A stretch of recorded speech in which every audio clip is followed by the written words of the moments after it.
एक दिन पूर्णवासी के चांद की तरह पूर्ण यौवन प्राप्त कर लिया। सेठा के माता पिता शादी की चिंता करने लगे। करनी भी चाहिए, जिस पिता के घर में जवान बेटी हो उसकी नजरें सदा झुकी रहती है। बंधुओं, सेठा के लिए वर देखने लगे, लेकिन कोई ब्राह्मण उससे शादी करने को तैयार नहीं हुआ। एक दिन शाम के वक्त सेठा के माता पिता आपस में बातचीत कर रहे थे। भगवान से कहने लगे, भगवान तेने हमको लड़की दी, लेकिन कोई वर तो देता। बंधुओं, इन बातों को सेठा सुन लेती है। मनी पर विचार करती है, रे सेठा तेरे से जीवन को धिक्कार है। अरे तेरी वजह से तेरे माता पिता दुखी है, क्यों नहीं तू भगवान का भजन कर, क्या लेगी? बंधु, रात के समय में सेठा ने अपने पिता के घर को छोड़ दिया और बियाबान जंगल में निकल जाती है। वहां जाकर के जब तप करने लगी, घोर तप किया। उसकी तपस्या से देवताओं के राजा इंद्र प्रसन्न हो गए और उसे दर्शन दिए। कहने लगे, बेटी हम तेरी तपस्या से प्रसन्न है, तू कोई वरदान मांग ले। सेठा बोली, महाराज मुझे कुछ धन दौलत नहीं चाहिए,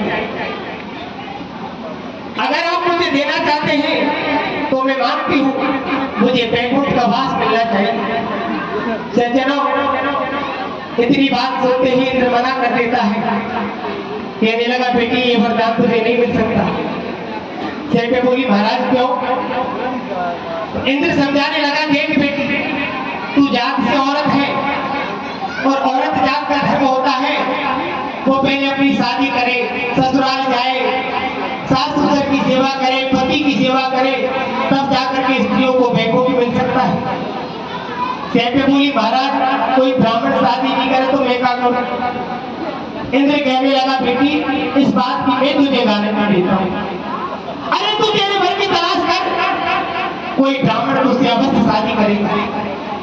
बंधु, इंद्र से गारंटी लेकर के सेठा किस तरह अपने घर की तलाश में जाती है और कौन ब्राह्मण शादी करता है और आगे क्या कथा होती है, कीर्तन के माध्यम से।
लेकिन कोई ब्राह्मण शादी के लिए हाँ नहीं कहने लगे। अंत हार करके सैप्या पहुंच जाती है प्रतिष्ठापुर नाम के नगर में। उस नगर में एक कौशिक नाम का ब्राह्मण जो कोड़ी जाकर के सैप्या ने प्रणाम किया, रामा श्यामा किए। ब्राह्मण कौशिक ने पूछा, लड़की आप कहां से आई हो, क्यों आई हो? तो बंधुओं सैप्या बताने लगी, महाराज मैं बड़ी विपत्ति की मारी हूं, मैं शादी करने के लिए एक वर की तलाश में हूं। कोई ब्राह्मण का लड़का मुझसे शादी नहीं करता। अब मैं आपके साथ में शादी करना चाहती हूँ। बंधुओं कौशिक ब्राह्मण अनेक प्रकार से समझाता है, लेकिन हट पड़ जाती है। दोनों की सगाई हो गई, शादी हो गई। सैप्या दुल्हन बन करके ससुराल आ जाती है और दिन रात अपने पति की सेवा करने लगी। बंधुओं समय गुजरा। एक दिन कौशिक ब्राह्मण ने सैप्या को अपने पास बुलाया और कहने लगा, हे प्रिय, मेरे दिल में एक इच्छा है, क्या पूरी करोगे? बंधुओं पतिव्रता स्त्री थी, कहने लगी, महाराज आप आदेश तो करो। तो कौशिक ब्राह्मण कहने लगा कि आप मुझे तीर्थ कराइए, जिससे मेरे कुछ पाप कर्म नष्ट हो जाए। बंधुओं एक श्रवण कुमार था, माता पिता का भक्त, जिसने लकड़ी की कावड़ बनाई और अपने माता पिता को तीर्थ कराई। इधर एक पतिव्रता स्त्री जिसने पति को कंधे पर बिठा लिया और निकल जाती है तीर्थों के लिए। सारे तीर्थों को कराया। वो जैन नगर की तरफ बड़ी रात हो चुकी थी, रास्ता दिखाई नहीं दे रहा था, घना जंगल। बंधुओं जिस रास्ते में सैप्या जा रही थी, उसी रास्ते में एक मांडव्य नामक ऋषि था, उसको सूली लगी। बेचारी को मांडव ऋषि की सूली दिखाई नहीं दी और वहां के पति देव के पैर सूली से टच हो जाता है और सूली हिल जाती है। जैसे ही सूली हिली, ऋषि को बड़ा कष्ट हुआ और कहने लगा, ये दुष्ट प्राणी, तू कौन है जिसने मेरी सूली को हिलाया? ऐसी बात जब सैप्या ने सुनी, बेचारी कांप जाती है, हाथ जोड़कर प्रार्थना करने लगी, महाराज मैं सैप्या हूँ, गलती से आपकी सूली हिल गई, इसके लिए मैं क्षमा चाहता हूँ। बंधुओं सैप्या की प्रार्थना का ऋषि पर कोई प्रभाव नहीं हुआ और सैप्या को श्राप दे देता है। कहने लगा, है दुष्ट नारी, मैं तुझे श्राप देता हूँ, ये कल का सूर्य जैसे उगेगा वैसे तेरे पति के प्राण पखरू निकल जाएगा। सज्जन ऋषि के श्राप को सुनते ही सैप्या नाना प्रकार विलाप करती है, अपने भाग्य को कोसने लगी। हे भगवान, बड़ी मुश्किल से शादी हुई और अब भरी जवानी में विधवा होने का श्राप। लेकिन बंधुओं एक पतिव्रता स्त्री थी, कहने लगी, बाबा तेने में का जान, कोई छुई मुई को पत्ता जे अंगड़ियां दिखाई दे सुकुड़ जाए। अरे मैं एक पतिव्रता स्त्री हूँ, अगर मैंने सच्चे तन मन से मेरे पति की सेवा की है तो ये कल का सूर्य नहीं उगेगा। सदैव पतिव्रता की प्रतिज्ञा से सूर्य देव का रथ स्थिर हो जाता है। मृत्यु लोक में अंधेरा हो गया, सारे शुभ कार्य बंद हो गए। देवतागण सूर्य देव के पास पहुंचते ही प्रार्थना करते हैं, भगवान रथ को आगे बढ़ाओ, तीनों लोकों में अंधेरा हो गया। परंतु सूर्यदेव समझाने लगे, भैया मृत्यु लोक में जाओ, माँ एक पतिव्रता स्त्री है, बहाने हाथ लगा रखी, भाई के डरते कांप रहे। सारे देवगण इकट्ठे होकर के पतिव्रता के पास आ जाते हैं और पतिव्रता से प्रतिज्ञा करते हैं। अब देखिए देवताओं के सामने समस्या खड़ी हो गई, ऋषि का श्राप झूठा नहीं हो सकता, पतिव्रता की प्रतिज्ञा नहीं हट सकती। किस प्रकार से दोनों की पूर्ति करते हैं और देवतागण दोनों पति पत्नियों को नवयौवन प्रदान करते हैं। आगे कीर्तन के बता भैया।